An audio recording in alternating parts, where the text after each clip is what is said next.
Alhamdulillah, wassalatu wassalamu ala rasulillah wa ala alihi wa sahbihi wa mawalah wa la hawla wa la quwata illa billahi wa ba'du.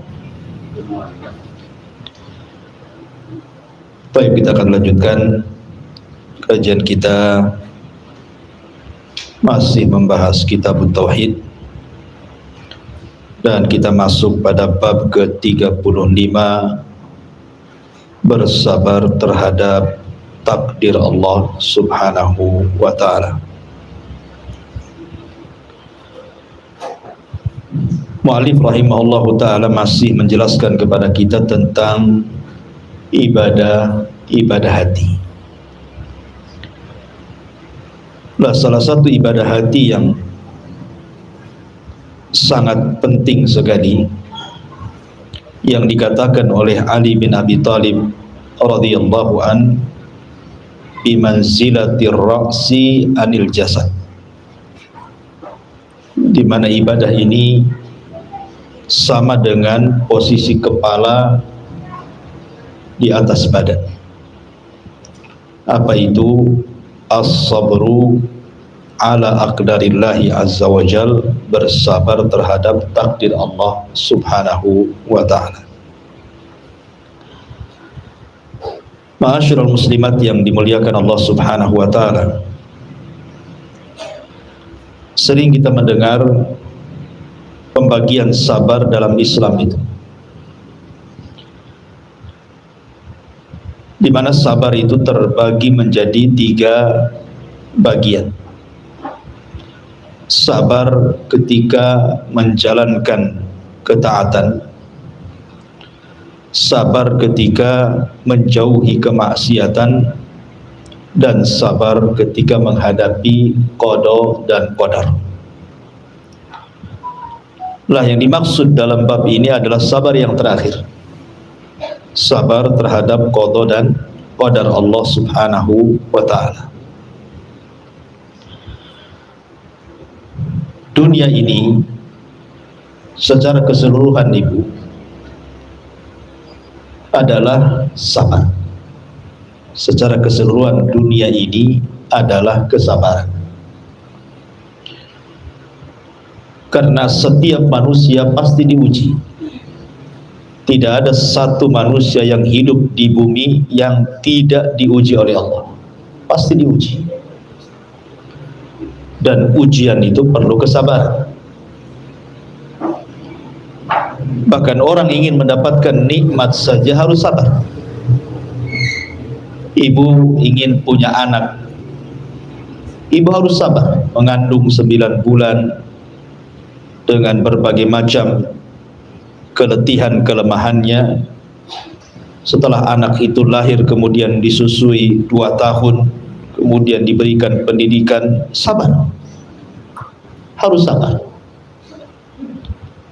Kemudian seorang suami ingin membangun rumah, itu pun harus sabar, mencari uang dulu, terkadang membeli tanah, kemudian membangunnya, atau membeli rumah jadi dan menyicilnya. Terkadang ada rintangan di jalan saat menyicilnya, dan begitu seterusnya. Perlu kesabaran. Terkadang orang diuji dengan tetangganya, diuji dengan anaknya, diuji dengan pasangannya, diuji dengan orang tuanya, diuji oleh manusia lain, sehingga perlu kesabaran. Makanya dunia ini secara umum adalah kesabaran. Makanya saya teringat dengan perkataan Imam Ghazali rahimahullahu ta'ala, bahwa anak panah itu tidak mungkin bisa melesat kecuali dari busur yang bengkok. Kalau busur itu lurus, tidak akan melesatkan anak panah. Apa yang dimaksud perkataan Imam Ghazali di sini?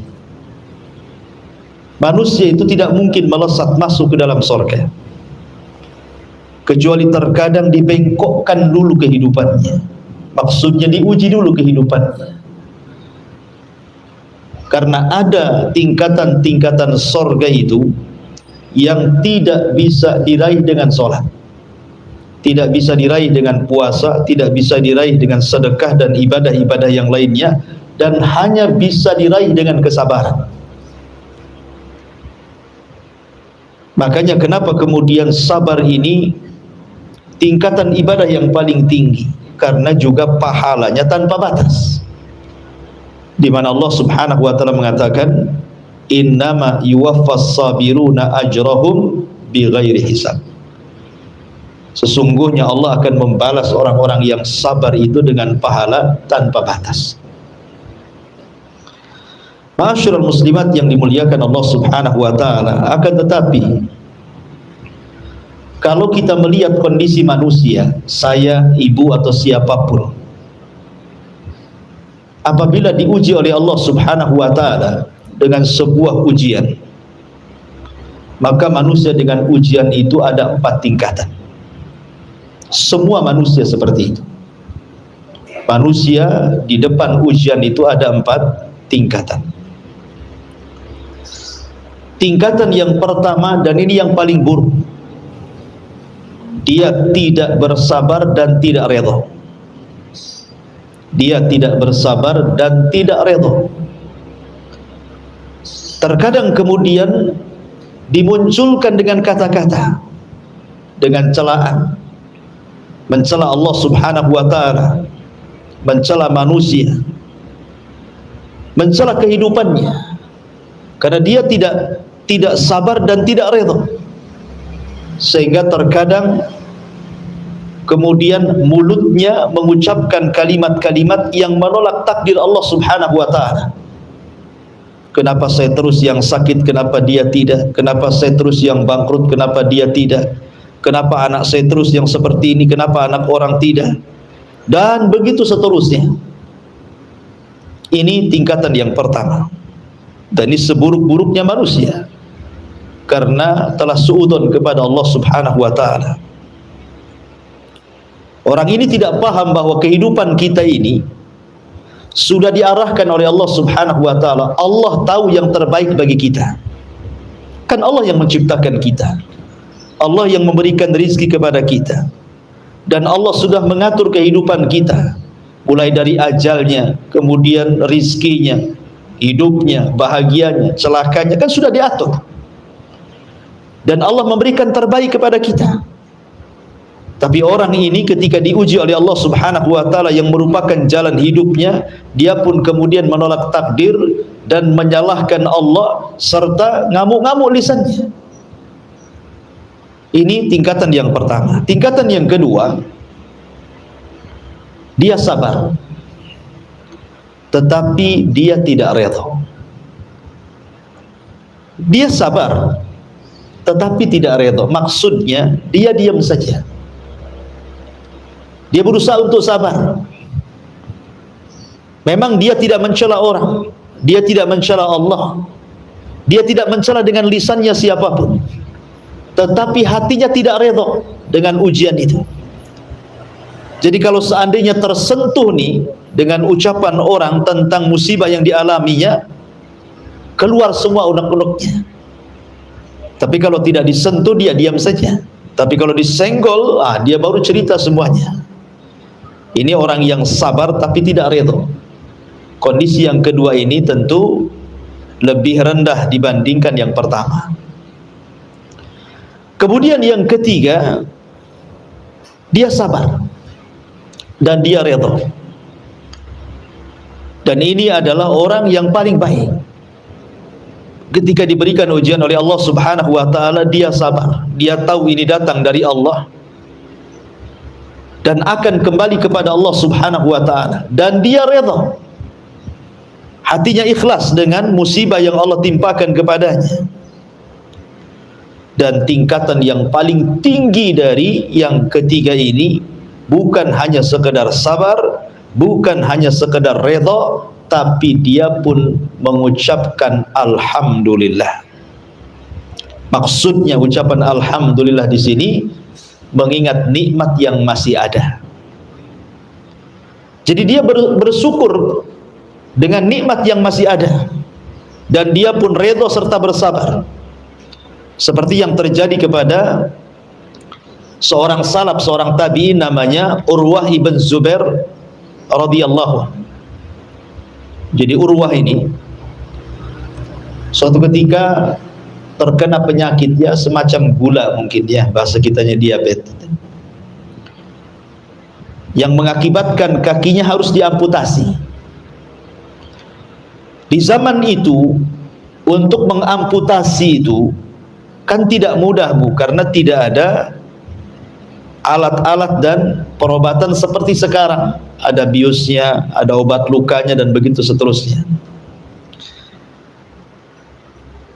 Hanya satu jalan untuk mengurangi rasa sakit dengan cara minum khamar, supaya dia mabuk, kemudian lupa, dan mengurangi rasa sakitnya. Tapi Urwah ini bersabar dengan penyakitnya dan mengatakan, tidak mungkin kau potong kakiku sementara saya mabuk. Bagaimana kalau seandainya aku meninggal dan aku sedang mabuk? Sebaiknya kau potong saat diriku sedang sholat. Subhanallah, lihat. Padahal sebenarnya kalaupun dia minum khamar saat itu kan tidak ada masalah, karena kan kondisinya darurat, Bu. Ad-daruratu tubihul mahdurat. Terkadang perkara-perkara yang haram itu dibolehkan saat darurat kan. Tapi Urwah ini kan tidak mau. Dia tetap mengatakan, bagaimana kalau seandainya kau potong kakiku kemudian aku mati sementara aku sedang mabuk, katanya. Tidak, potonglah, aku sedang sholat. Akhirnya kemudian Urwah pun sholat. Ketika sedang sholat itulah kemudian dia dipotong kakinya dan dia merasakan juga sakit, akhirnya dia pingsan. Kemudian setelah pingsan dia pun siuman. Ketika siuman tiba-tiba dihabarkan kepadanya salah satu putranya meninggal dunia. Subhanallah, Bu. Dua musibah berturut-turut. Pertama kakinya sudah putus, yang kedua dihabarkan anaknya meninggal, anak kesayangannya. Tetapi kemudian Urwah hanya mengatakan, Allahumma lakal hamdu, Allahumma lakal hamdu, ya Allah, pujian itu hanya milik. Kemudian dokter ini yang menangani Urwah ini mengatakan, ya Urwah, kenapa engkau mengatakan seperti itu?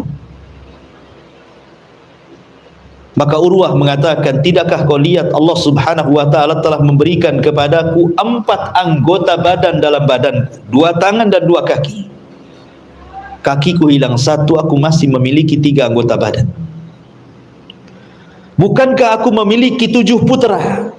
Ketika Allah subhanahu wa ta'ala ambil 1, masih ada 6 putra lagi. Allahumma lakal hamdu, ya Allah, hanya kepadamulah kami memuji. Subhanallah. Inilah tingkatan sabar, tingkatan redha yang diiringi dengan pujian kepada Allah subhanahu wa ta'ala. Itulah tingkatan sabar yang luar biasa. Lah kita tinggal memilih, kalau seandainya kita sedang diuji oleh Allah, kita masuk pada kelompok yang pertama kah, atau yang kedua kah, atau yang ketiga kah, atau yang keempat kah? Wallahu a'lam. Tapi kebanyakan manusia yang keimanannya lemah, biasanya mereka ada pada tingkatan yang pertama. Sudah tidak sabar, tidak redha, lisannya pun mencela Allah dan menolak takdir Allah subhanahu wa ta'ala. Di sini Allah subhanahu wa ta'ala berfirman dalam surah At-Taghabun ayat 11, ma asaba min musibatin illa biidznillah wa man yu'min billahi yahdi qalbah wallahu bikulli syai'in alim.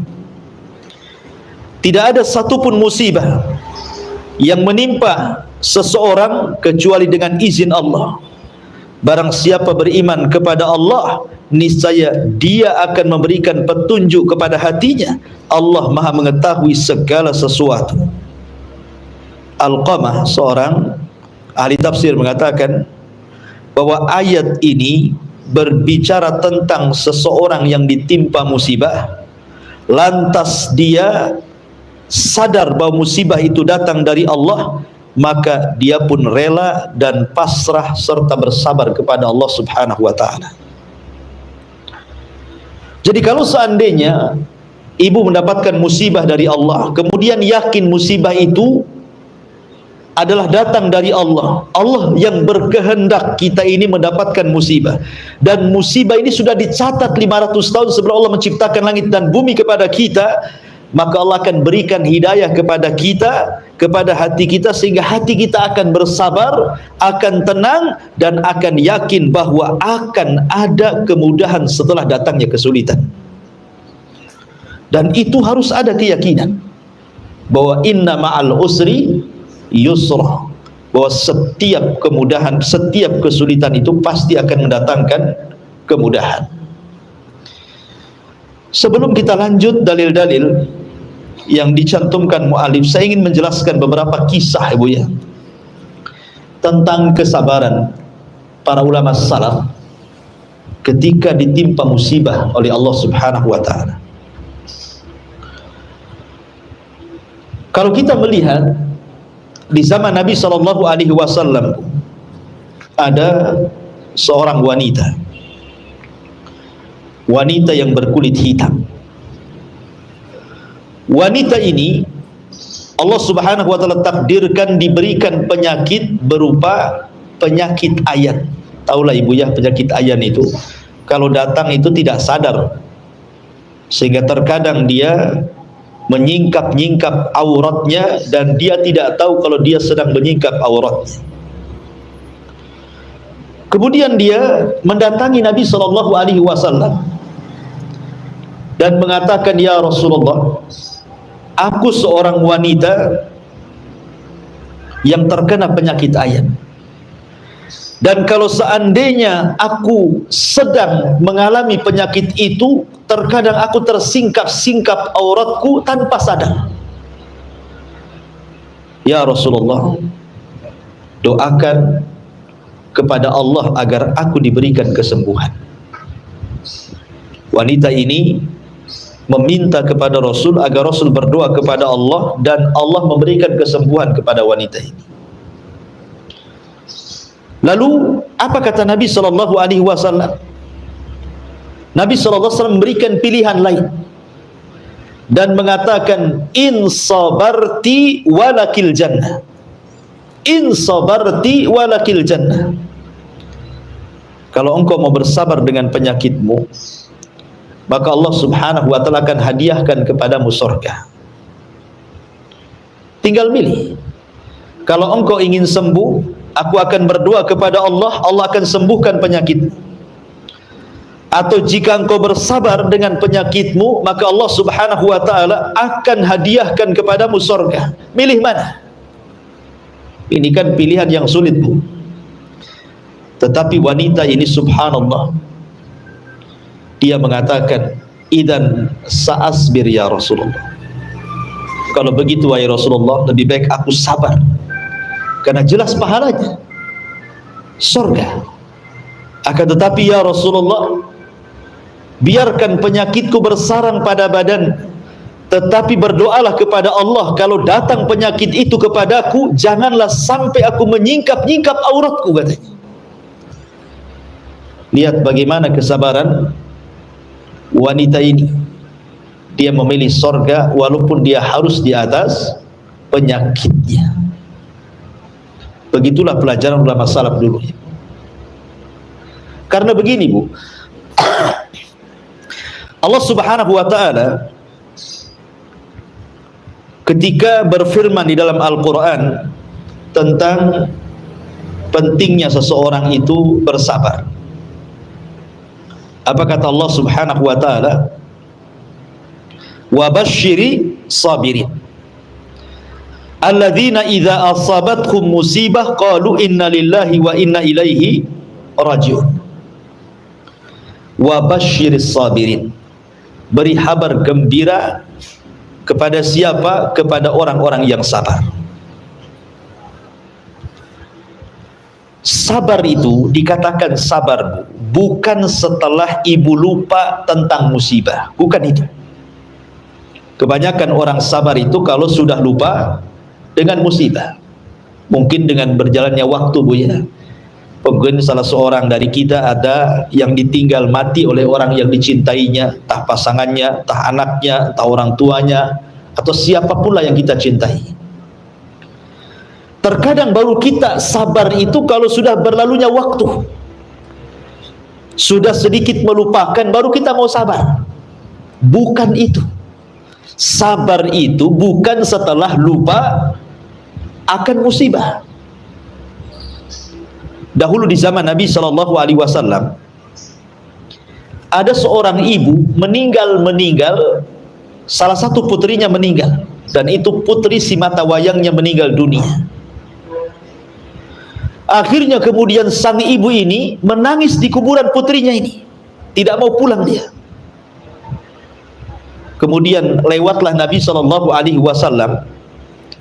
Kata Nabi SAW, ya fulanah ittaqillah, wahai fulanah, bertakwalah kepada Allah, wasbiri, dan bersabarlah. Wanita ini tiba-tiba menjawab tanpa melihat wajah siapa yang menegurnya. Tiba-tiba wanita ini mengatakan kepada Nabi SAW, ya, kau bisa mengatakan seperti itu karena musibah itu tidak bisa menimpa.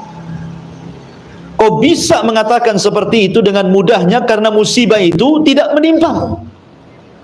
Kan memang begitu Bu ya, umumnya manusia kan gitu ya. Ibu dapat musibah hari ini, kemudian dinasihati kawannya, yang sabar. Pasti jawaban ibu apa?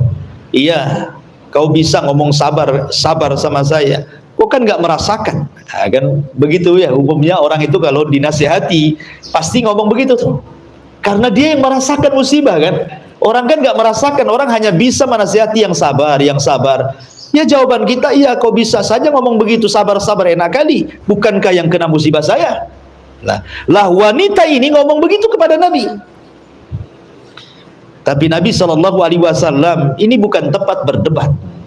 Nabi tahu orang ini sedang dirundung musibah, ditinggalkan sama Nabi. Datang Abu Bakar Siddiq radhiyallahu an, memberitahu wanita itu dan mengatakan, Bu, tadi yang menasihati dirimu itu Nabi, Rasul. Kaget wanita itu, karena dia tidak menatap wajah Nabi, masalahnya dikiranya siapa gitu ya. Akhirnya wanita ini karena malunya, kemudian dia pun langsung lari menuju rumah Nabi SAW, dan tidak didapatinya rumah Rasul itu bawabah, artinya satpam bahasa kitanya, artinya orang bisa langsung menemui Rasul. Maka dia pun minta maaf karena sudah membantah Nabi SAW. Tapi Nabi paham dengan wanita ini, kemudian memberikan satu pengajaran dan satu pelajaran besar bagi kita umatnya. Kata Nabi SAW, inna sabra fi sadmatil ula, sesungguhnya sabar itu dikatakan sabar pada pukulan pertama musibah itu datang. Jadi sabar itu dikatakan sabar ketika dia bisa bersabar pada pukulan pertama dia mendapatkan musibah. Hari ini ditinggal, meninggal orang yang dicintainya, dia berusaha untuk tegar dan sabar. Itulah yang dikatakan sabar. Jadi bukan dikatakan sabar setelah melupakan ujian, bukan. Kalau ujian sudah berlalu beberapa hari, beberapa waktu, kemudian sedikit lupa, kemudian sabar, itu bukan sabar namanya, itu sudah kadong namanya ya bahasa kitanya Bu ya. Mau diapakan lagi ya? Karena percuma saja orang teriak-teriak menolak takdir pun nggak mungkin menghidupkan orang mati. Percuma saja orang kemudian mencela-cela pun tidak menjadikan musibah itu kembali seperti semula, kan begitu. Jadi nggak ada manfaatnya orang yang kemudian mereka tasakhut, marah-marah dengan takdir, marah-marah dengan Allah, nggak ada gunanya, karena tidak bisa membalikkan yang sudah ada. Makanya Nabi SAW mengatakan, inna sabra fi sadmatil ula, kesabaran itu pada pukulan pertama. Ma'asyiral muslimat yang dimuliakan Allah Azza wa Jalla, ada satu kisah yang menarik. Ada seorang ulama bahasa di zaman itu, di zaman salaf, namanya Al-Asma'i rahimahullahu ta'ala. Ulama bahasa ma'ruf kalau kita belajar nahwu ataupun belajar bahasa Arab sering menukilkan perkataan Imam Al-Asma'i. Kisah ini dikisahkan oleh Abul Faraj Ibnu Jauzi rahimahullah ta'ala dalam kitabnya Uyunul Hikayat. Apa kata Al-Asma'i? Dia mengatakan, kharajtu ana wa sadiq li ila al-badiyah. Suatu ketika aku keluar, kata Al-Asma'i ini, bersama kawanku menuju al-badiyah, sebuah tempat di pedesaan untuk talabul ilmi tentunya. Rupanya kemudian Al-Asma'i ini kehabisan bekal bersama temannya ini. Kemudian dia pun berusaha mencari orang yang bisa jadikan singgah untuk bertamu. Boleh jadi mungkin ada air susu kambing atau ada makanan karena kehabisan bekal. Fa'idha nahnu bi khaymatin an yamini tariq. Tiba-tiba kata Al-Asma'i, aku melihat ada sebuah tenda di tengah padang pasir dan aku pun senang. Boleh jadi aku bisa datang meminta minum ataupun makanan di situ. Ketika dia pun mengucapkan salam, rupanya yang menjawab salam di dalam tenda itu seorang wanita yang sudah tua.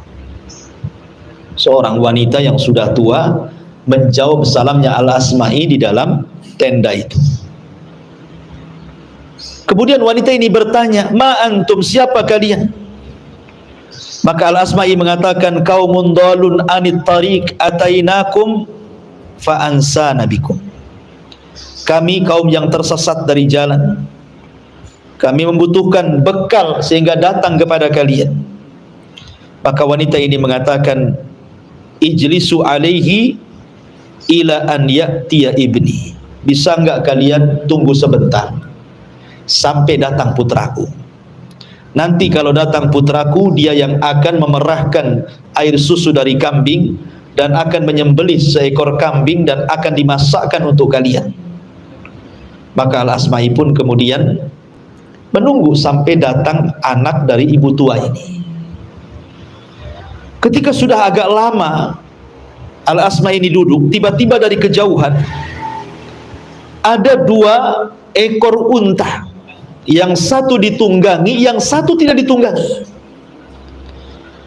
Kemudian makin mendekat, kemudian wanita ini keluar dari tendanya. Tiba-tiba orang yang menunggang unta dan yang membawa unta tanpa penunggang ini mengatakan, "Ya Umma Aqil, a'zamallahu ajraki fi Ukailin," katanya. Wahai Ummu Ukail, wahai Ummu Aqil atau Ukail, semoga Allah memberikan pahala yang sangat besar untukmu karena musibah yang menimpa Ukail anakmu. Wahai Ummu Ukail, semoga Allah subhanahu wa ta'ala memberikan pahala yang besar kepadamu akan musibah yang dialami putramu si Ukail itu. Kemudian wanita ini mengatakan, "Waihaka mata ibni," apakah celaka engkau, apakah anakku meninggal? Maka orang yang menunggang unta mengatakan, "Na'am, ya, anakmu meninggal." Kemudian wanita ini mengatakan, "Wa masababu mautihi," apa penyebab kematiannya? Maka penunggang unta ini mengatakan, "Izdahamat alaihil ibilu faramat bihi fil bi'ri." Ketika kemudian unta ini, ada beberapa unta mengamuk di situ, tiba-tiba kemudian melemparkan anakmu dan anakmu masuk ke dalam jurang, ke dalam sumur, kemudian meninggal. Dan aku tidak bisa mengambilnya. Akhirnya wanita ini hanya bisa terdiam. Kemudian mengatakan kepada penunggang unta itu, "Bisa enggak kau turun? Ada tamu di depan. Kau sembelihlah seekor kambing, kau perahkan susunya, berikanlah kepada tamuku di depan." Subhanallah. Wanita ini, wanita tua yang salehah ini, masih memikirkan tamunya di saat dia mendengar seolah-olah ada petir di siang hari bolong menjelaskan dan menghabarkan kematian putranya. Kemudian Setelah orang ini turun menyembelih kambing, kemudian dimasakkan oleh wanita salihah ini, kemudian dihidangkan kepada Al-Asma'i. Setelah dihidangkan kepada Al-Asma'i, Al-Asma'i juga bingung, kenapa wanita ini bisa sesabar ini.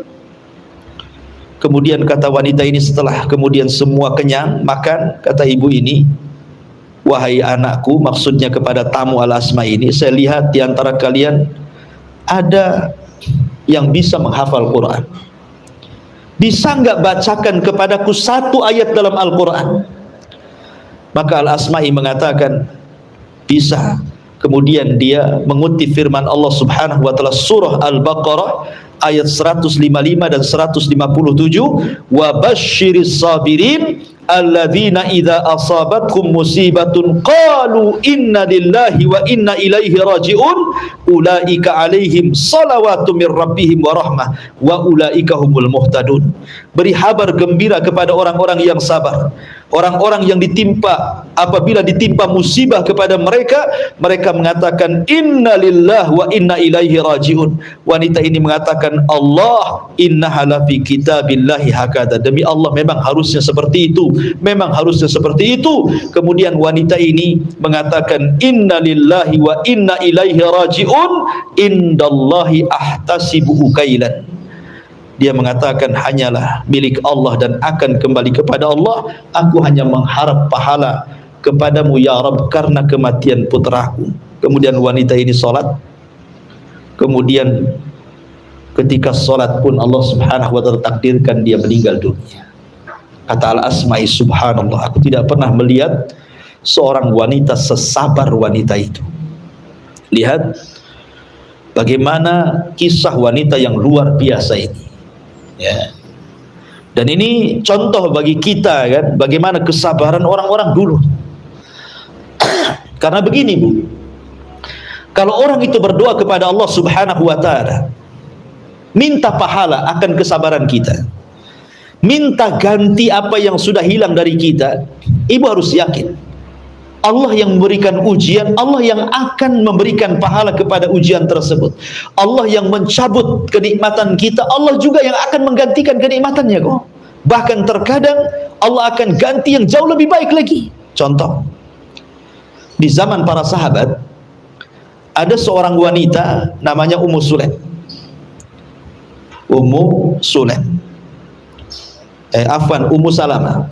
Itu lain ceritanya. Ummu Sulaim juga sama ceritanya tentang musibah kematian putranya. Tapi yang ingin saya ceritakan adalah kisahnya Ummu Salamah.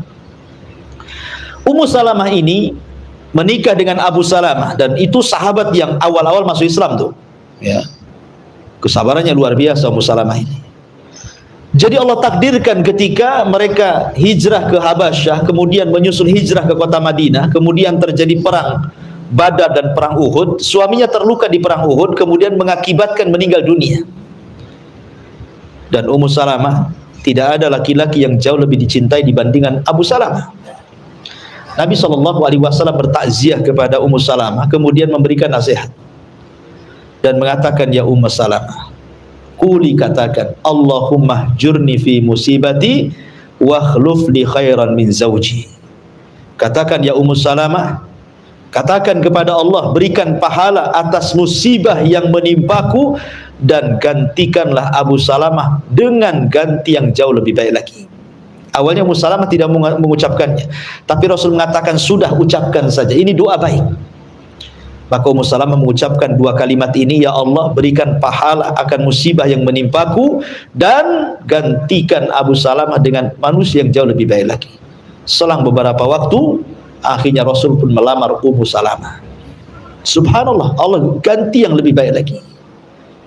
Terkadang meninggalkan sesuatu karena Allah itu Allah akan ganti dengan sesuatu yang jauh lebih baik lagi kan? Karena hadis Rasul mengatakan, man taraka syai'an lillah awadallahu khairan minhu. Barang siapa yang meninggalkan sesuatu karena Allah, pasti Allah akan ganti sesuatu itu dengan yang jauh lebih baik lagi.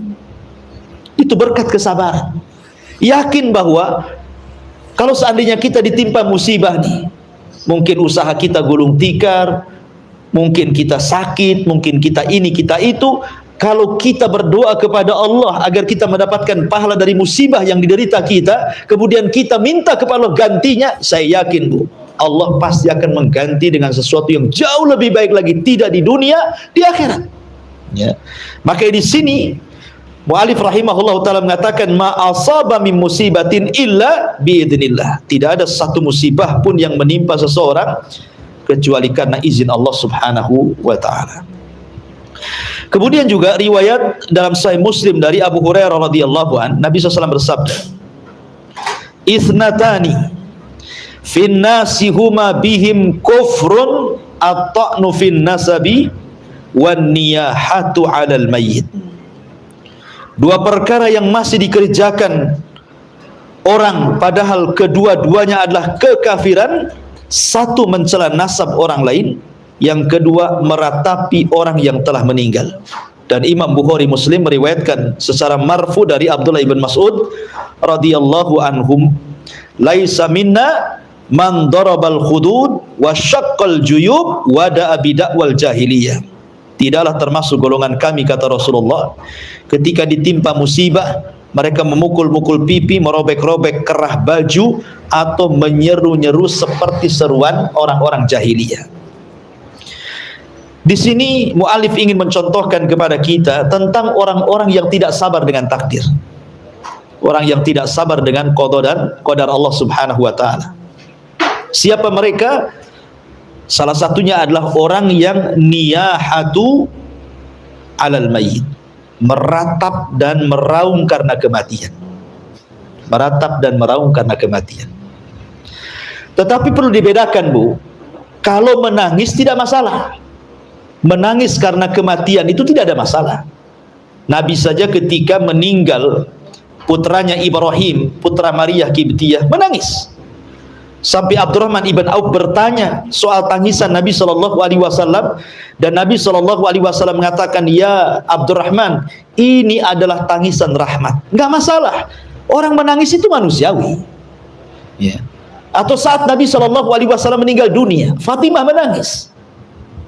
Kemudian mengatakan, "Apakah kalian tega setelah Nabi SAW meninggal dunia, kemudian kalian menguburkan jasad Nabi kalian dengan tanah?" Kemudian Fatimah menangis. Dan para sahabat menangis saat meninggalnya Nabi SAW. Menangis saat musibah itu tidak ada masalah, itu manusiawi. Yang tidak boleh itu bukan menangis, ya, yang tidak boleh itu meratap. Tangisan yang menunjukkan bahwa dia sedang meratap, dengan mencukur-cukur rambut, berguling-guling, berteriak-teriak gitu, Bu, ya. Ya, menyobek-nyobek, mencela-cela, mencaci-caci, memaki-maki, itu yang tidak boleh. Kalau menangis saja tidak ada masalah. Kadang manusia itu ya ada sifat sedihnya, kadang menangis, kadang tertawa, kadang sedih, kadang senang, itu sifat manusia. Tetapi yang tidak boleh itu kalau sudah niyah, meraung-raung, menyobek-nyobek, menggunting rambut, berteriak-teriak, itu tidak boleh. Ya, tidak boleh. Itu namanya tidak sabar dengan qada dan qadar. Tidak sabar dengan takdir Allah subhanahu wa ta'ala. Kemudian mu'alif rahimahullah ta'ala juga mencantumkan beberapa riwayat dari Anas bin Malik radhiyallahu an, menuturkan bahwa Rasul bersabda, "Idza aradallahu bi 'abdihi khairan ajjala lahul uqubata fid dunya. Wa idza arada bi 'abdihi syarra amsaka anhu bi dzambihi hatta yuwafiya bihi yaumal qiyamah." Jika Allah menginginkan kebaikan bagi hambanya, maka dia akan menyegerakan siksanya di dunia.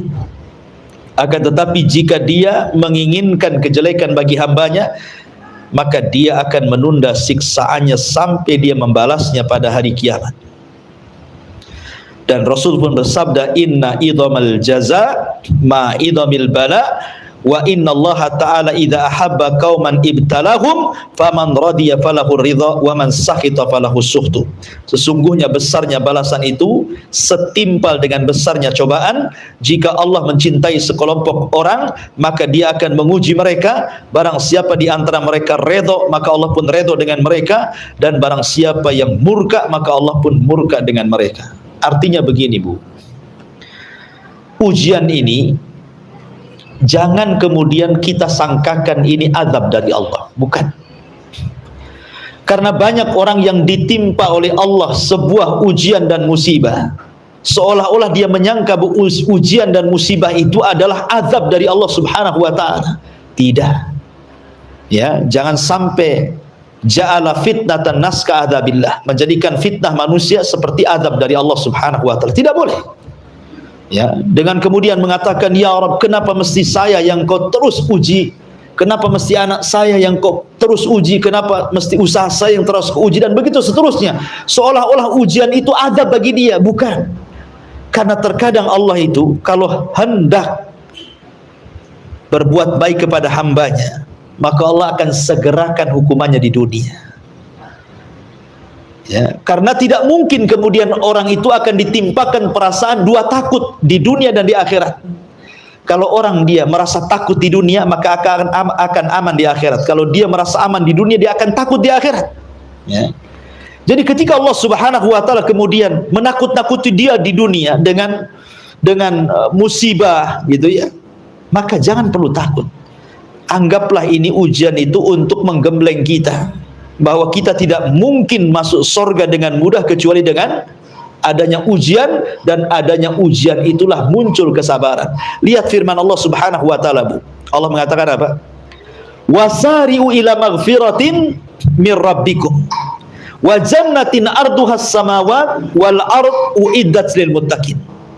Wasari'u, bersegeralah kalian, ila maghfirati mir rabbikum, kepada ampunan dari Rabb kalian. Kenapa? Karena sorga yang luasnya selangit dan bumi itu diperuntukkan untuk orang-orang yang bertakwa.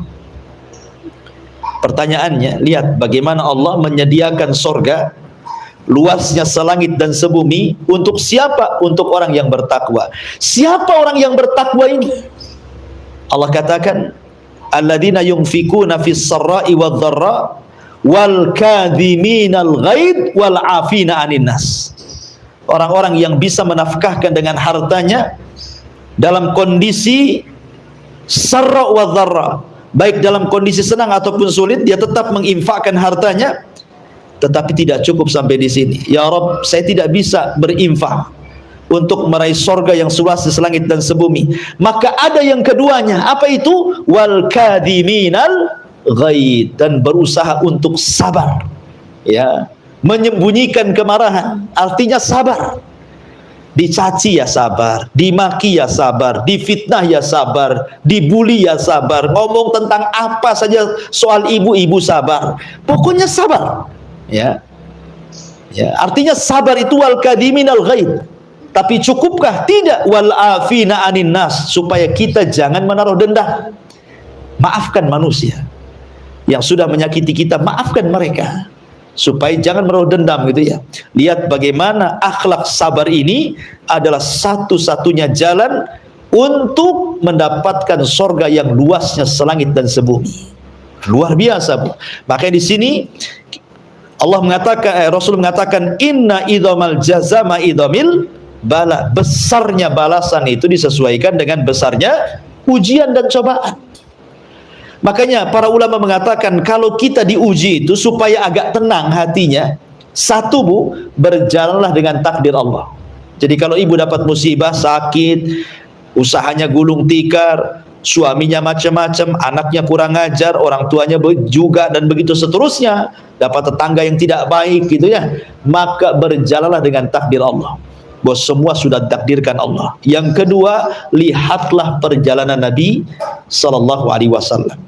Apa yang dialami kita pernah dialami Nabi, bahkan lebih dahsyat daripada yang dialami kita. Karena bagaimanapun Allah Subhanahu wa taala mengatakan bahwa seberat-beratnya ujian itu para nabi. Tapi lihat bagaimana di sini, bahwa tanda kecintaan Allah kepada hambanya ketika Allah menguji hambanya, dan ketika hambanya bersabar, kemudian redha dan senantiasa bersyukur kepada Allah Subhanahu wa taala. Inilah diantara penjelasan bab yang ke-35, sabar terhadap takdir Allah Subhanahu wa taala. Taib, sebelum saya tutup, silakan kalau ada yang bertanya.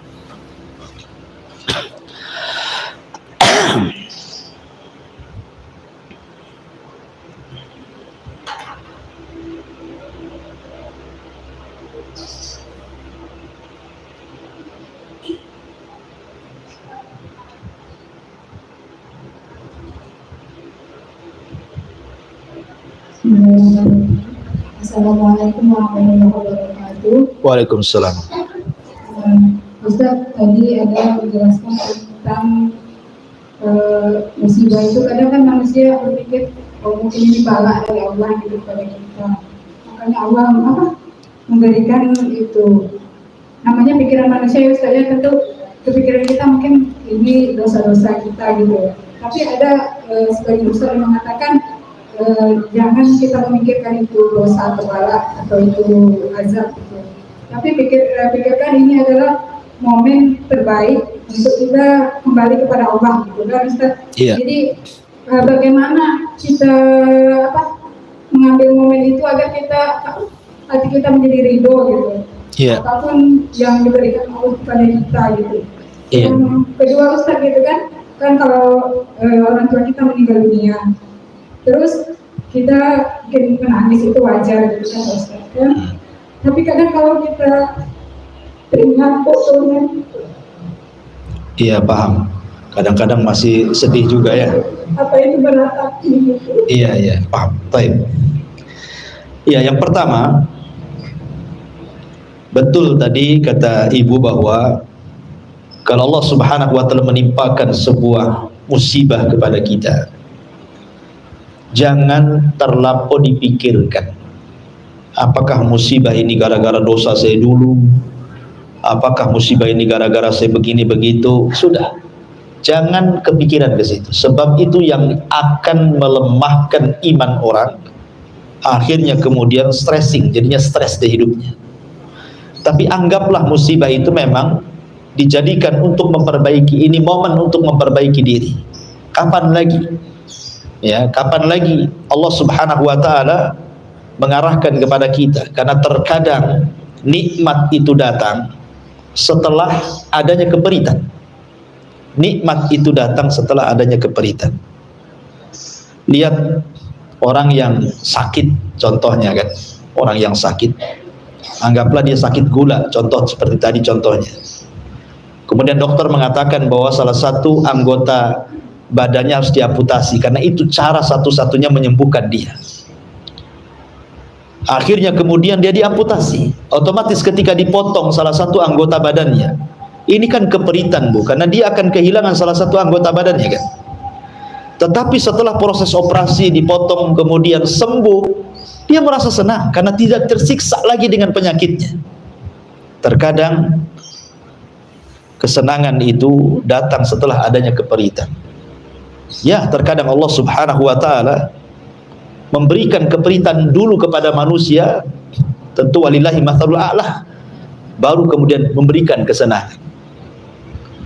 Karena Allah juga ingin menguji kan di antara kita. Makanya ulama mengatakan, barang siapa yang bersyukur akan nikmat tapi tidak bersabar akan musibah, maka dia berdusta kepada Allah. Ulama mengatakan seperti ini. Siapa yang bersyukur akan musibah, siapa yang bersyukur akan nikmat tapi dia tidak bersabar akan musibah, maka dia pendusta, dusta imannya. Karena orang yang mendapatkan nikmat itu bisa dia bersyukur kan. Rata-rata orang yang mendapatkan nikmat itu kan pasti bisa bersyukur, dia umumnya bisa bersyukur. Tapi tidak semua orang yang mendapatkan musibah itu bisa bersabar.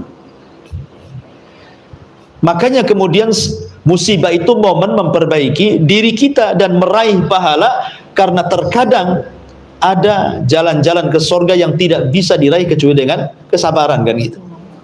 Ya, jadi momen terbaik untuk memperbaiki diri terkadang saat musibah itulah. Betapa banyak orang yang tobat di penjara contohnya, hafal Quran di penjara gitu ya, dan begitu seterusnya.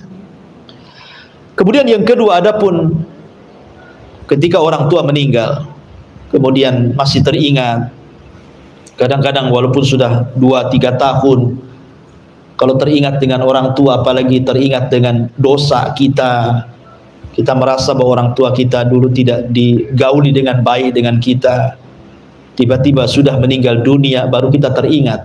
Ya, sebenarnya Bu, kalau orang masih mengingat kesalahan dia kepada orang tuanya semasa orang tuanya masih hidup, kemudian dia berusaha untuk berbuat baik dan mendoakan terbaik, itu awal kebaikan anak itu kepada orang tua setelah kematiannya. Itu awal birrul walidain seorang anak kepada orang tuanya setelah kematiannya. Karena banyak anak-anak yang cuek, ketika orang tuanya meninggal dunia dia nggak peduli, seolah-olah orang tuanya beban bagi hidupnya. Jadi kalau sudah mati itu seolah-olah ya sudah senang, tidak dibebani lagi dengan orang tuanya. Kan ada anak-anak yang durhaka seperti itu kan Bu ya, sama sekali nggak peduli dengan kematian orang tuanya, bahkan senang ya. Tapi kalau anak itu masih memikirkan orang tuanya yang sudah meninggal dunia, kemudian dia terus mendoakan dengan doa terbaik kepada orang tuanya, beristighfar, memintakan ampun akan dosa-dosanya, bersedekah untuk orang tuanya, dan begitu seterusnya, itu awal kebaikan bahwa ibu sedang birrul walidain setelah kematiannya. Dan itu bukan niyah ya, bukan niyah. Niyah itu kalau seandainya tangisan dicampur dengan menolak takdir ya, meraung-raung, mencukur rambut, berteriak-teriak gitu kan. Apabila ada berziarah ke kuburannya, dia pun kemudian meraung-raung di kuburan, nah, itu tak boleh, itu sudah. Tapi kalau hanya terpikirkan kan dosa kita dulu orang tua masih hidup, kenapa saya tidak begini, kenapa saya tidak begitu kan, begitu ya. Dengan diiringi perbaikan, bukan hanya menyesal, tapi kan harus diiringi dengan kebaikan kan. Makanya Rasul mengatakan wa'at bi sayyi'atal hasanah, ya ikutilah keburukan dengan kebaikan. Menyesal ya iya, kemudian iringi kebaikan, doakan orang tua kita dengan kebaikan, sedekah supaya pahalanya sampai kepada mereka.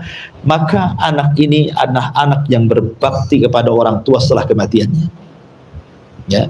Wallahu a'lam. Ya, saya kira cukup 2:30. Mudah-mudahan ada manfaatnya.